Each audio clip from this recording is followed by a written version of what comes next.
Ajith sir வந்து இந்த கேம்பான்ற ஒரு கூல்ட்ரிங்க்ஸ் விளம்பரத்தில் வந்து நடிச்சிருந்தார். அதை பார்த்தேங்க. அதை பார்த்தோன்னே அப்படியே எனக்கே ஒரே ஷாக்கிங் ஆகிடுச்சு, மனசு கஷ்டமாக போச்சு. எப்படி இருந்த மனுஷன் எந்த ஒரு ப்ரொமோஷனுக்கும் போகாமல், அவரோட சொந்த படத்துக்கே ப்ரொமோஷனுக்கு போகாமல் மக்களுக்கு வந்து இந்த விளம்பரத்தை திணிக்கூடாதுன்னு இருந்த ஒரு மனுஷன் இப்படி ஒரு கேவலமான ஒரு கூல்ட்ரிங்க்ஸ் ஆடில் போய் நடிச்சிருக்காரு அப்படின்னு பார்த்து ரொம்ப அப்படியே சோகமாயிட்டாங்க. நான் எனக்கு வந்து அவர் அந்த கையில் வச்சுன்னுறாரு அந்த கேம்பான்ற கூல்ட்ரிங்க்ஸ், அது என்ன பர்பிள் கலர், அதை பார்த்தாலே அந்த கலரை பார்த்தாலே எனக்கு வந்து வாந்தி வருது. இதை எப்படிங்க வந்து நீங்கள் விளம்பரம் பண்ணுறீங்க அப்படின்னு கேட்க தோணுது. உண்மையிலே வந்து இது வந்து உண்மையிலே அஜித் ரசிகர்களுக்கே மிகப்பெரிய வந்து ஒரு ஷாக்கு, ஒரு ஏற்றுக்க முடியாத ஒரு விஷயந்தாங்க. ஏன்னா வந்து அந்த கூல்ட்ரிங்க்ஸை பார்த்தீங்கன்னா வந்து அது நல்லதே கிடையாது. அது வந்து ஒரு கார்பனேட்டட் கூல்ட்ரிங்க்ஸ், ஓகேங்களா. அதெல்லாம் வந்து குடித்தா வந்து மிகப்பெரிய கெடுதல். அந்த வந்து நம்ம வந்து எப்படி அதை வந்து அவருக்கு ப்ரொமோட் பண்ண மனசு வந்ததுன்னே எனக்கு தெரியல. ஏன்னா இப்போது நானே இருக்கிறேங்க, எனக்கு வந்து அஜித் பிடிக்கும். இப்போ வந்து அவர் வந்து ஒரு நல்ல விளம்பரத்தில் நடிச்சிருந்தானா, உதாரணத்துக்கு இப்போ அந்த ஒரு இளநீர் இல்லை ஒரு சைக்கிளிங் பைசைக்கிளிங்கு அந்த பெடல் பண்ணுறது ஸ்ட்ரென்த்து அந்த மாதிரி நடிச்சிடலாம். இல்லைனா ஒரு நல்ல ஒரு ஸ்போர்ட்ஸு இந்த மாதிரிலாம் ஒரு உடலுக்கு வந்து நல்லது கொடுக்குற விளம்பரத்தில் நடிச்சிருந்தாருன்னா நான் வந்து சந்தோஷப்பட்டிருப்பேன். அதை பார்த்துட்டு ஆஹா பரவாயில்ல, தலை வந்து ரொம்ப நாள் கழிச்சு ஒரு விளம்பரத்தில் நடிகராக இந்த மாதிரிலாம் நம்ம அவரை பார்த்ததே கிடையாதுப்பா அப்படின்னு சொல்லிட்டு ஒரு சந்தோஷம் வந்துருக்கும். பட் இந்த மாதிரி ஒரு கேவலமான ஒரு கூல்ட்ரிங்க்ஸு விளம்பரத்தை நடித்தனால நம்மளுக்கு எப்படி என்ன தோணுதுன்னா, அப்போ வந்து இவ்வளோ நாள் நீங்கள் இருந்தது எல்லாமே வந்து போலியா.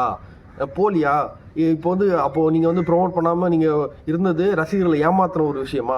அப்போ உங்களுக்காக இப்போ அந்த அஜித்குமார் ரேசிங்ன்றதுக்காக உங்களுக்கு தேவைன்னா ஸ்பான்சர்ஷிப் தேவைன்னா நீங்கள் வந்து எந்த ஒரு விளம்பரத்தில் நடிப்பீங்களா அப்படின்னு தான் நம்மளுக்கு கேட்க தோணுது. நான் என்ன சொல்கிறேன், அப்படிப்பட்ட ஒரு கேவலமான அந்த கூல்ட்ரிங்க்ஸு ஸ்பான்சர்ஷிப்பு உங்கள் காருக்கு தேவையான்னு கேட்குறேன். ஏன்னா ஸ்பான்சர்ஷிப்பு எவ்வளோ வேணால் வரலாம், வேறு கூட வரலாம், கொஞ்சம் பொறுமையாக இருந்தால் வரும். பட் அவசரப்பட்டு இந்த ஸ்பான்சர்ஷிப்புக்காக ஒரு விளம்பரத்தில் நடிக்கிறது என்னங்க அவசியம் சொல்லுங்க பார்க்கலாம். ஏன் அப்படிப்பட்ட கார் ரேசிங் தேவையானே நான் கேட்குறேன்.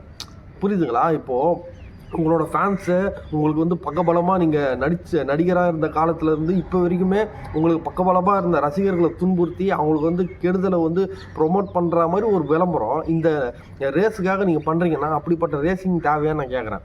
புரியுதுங்களா? அது வந்து என்னால் சுத்தமாக ஏற்றுக்கவே முடியல. அதுவும் இல்லாமல் நீங்கள் வந்து சாதாரணமான ஆள்லாம் கிடையாதுங்க. நீங்கள் எந்த ஒரு சின்ன விஷயம் பண்ணாலும் அதை ஃபாலோ பண்ணுறதுக்கு தமிழ்நாட்டில் நிறைய பேர் இருக்காங்க. தமிழ்நாட்டில் இல்லை உலகத்தில் பல இடங்களில் வந்து இருக்கலாம், ஓகேங்களா. ஸோ அப்படிப்பட்ட ஒரு மனுஷன் நீங்கள் வந்து அந்த மாதிரி ஒரு கேவலமான கூல்ட்ரிங்க்ஸ் ஆடில் நடித்தது வந்து யாராலுமே ஏற்றுக்க முடியல. சோஷியல் மீடியாவில் அஜித் ஃபேன்ஸே வந்து அவரை ட்ரால் பண்ணிட்டு இருக்காங்க. ஸோ இதுதான் வந்து ஒரு முக்கியமான விஷயமா பார்க்கப்படுது, ஓகேங்களா. நீங்கள் வந்து நான் என்ன சொல்கிறேன்னா, நீங்கள் வந்து ட்ரால்லாம் பண்ணாதீங்க.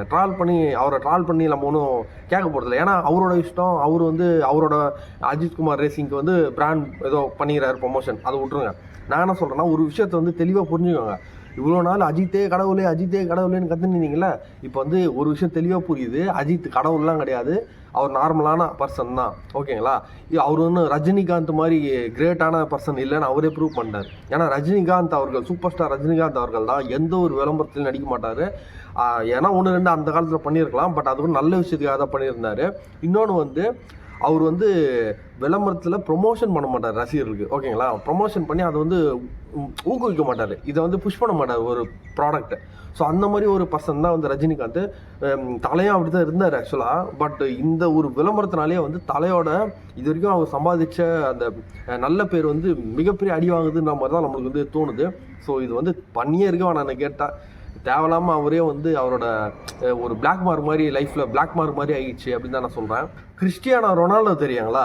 அவர் வந்து ஒரு ப்ரெஸ் மீட்டில் வந்து அவர் அவ்வளோ பெரிய பிராண்டு வந்து கோக்கு வந்து எதுக்கு நின்றுது, அதை வந்து தூக்கி ஓரமாக வச்சார். எனக்கு வந்து கோக்கு வேணாம், நான் பேசும்போது எதுக்கு வந்து ஏன் முன்னாடி கோக்கை வந்து ப்ரொமோட் பண்ணுறீங்க சொல்லிட்டு அந்த கோக்கு பாட்டில் எடுத்து ஓரமாக வச்சார். அதனாலேயே வந்து அந்த கோக்கு கம்பெனிக்கு வந்து கோகோ கோலா கம்பெனிக்கு வந்து மிகப்பெரிய கோடி கணக்கில் வந்து லாஸ் ஆகிருந்தது ஷேர் மார்க்கெட்டில் முதற்கொண்டு. ஸோ அப்படிப்பட்ட ஸ்போர்ட்ஸ் மேனான ரொனால்டோவே அப்படி ஒரு நல்ல காரியத்தை பண்ணும்போது தமிழ்நாட்டில் பல பேரால் ஃபாலோ பண்ணி கடவுளாக பார்க்கப்படுற அஜித் அவர்கள் இந்த மாதிரி கூல்ட்ரிங்க்ஸை ஏன் ப்ரொமோட் பண்ணோம் சொல்லுங்கள். அதுவும் அது வந்து கம்பெனி வந்து ரிலையன்ஸு, அம்பானியோட கம்பெனி. அது எப்படின்னு லட்சணம் வந்து ஊருக்கே தெரியும், ஓகேங்களா. ஸோ அப்படிப்பட்ட ஒரு கூல்ட்ரிங்க்ஸை வந்து ப்ரொமோட் பண்ணது யாராலையுமே எதுவும் முடியலங்க. அது வந்து மிகப்பெரிய கொடூர செயலுங்க அது. ஏன்னா வந்து அந்த கூல்ட்ரிங்க்ஸால் எவ்வளோ தண்ணி செலவாகும் தெரியுங்களா. அந்த கத்தி பத்தில் ஒரு டைலாக் வரும், எவ்வளோ தண்ணி ஒரு பல லட்சம் லிட்டர் தண்ணி வந்து அந்த கூல்ட்ரிங்க்ஸ் கம்பெனி வந்து எடுப்பாங்க. ஸோ அப்படிப்பட்ட ஒரு கூல்ட்ரிங்க்ஸு தண்ணீரை வேஸ்ட்டாக ஆகிற ஒரு கூல்ட்ரிங்க்ஸ் கம்பெனி வந்து தேவையா? ஓகேங்களா, அதுக்கு ஒரு ப்ரொமோஷன், அதுக்கு அஜித். ஐயோ இந்த கொடுமையை நான் அங்கங்கே போய் சொல்கிறது சத்தியமாக இது வந்து ஏற்றுக்கவே முடியலங்க. உண்மையிலே சொல்கிறேன். இதுக்கப்புறம் வந்து அஜித்தை வந்து ஒரு மரியாதைக்குரிய ஒரு பர்சனாக பார்த்துருந்தோம்ல, இனிமேல் அப்படி வந்து பார்க்கறது கொஞ்சம் கஷ்டம்தாங்க.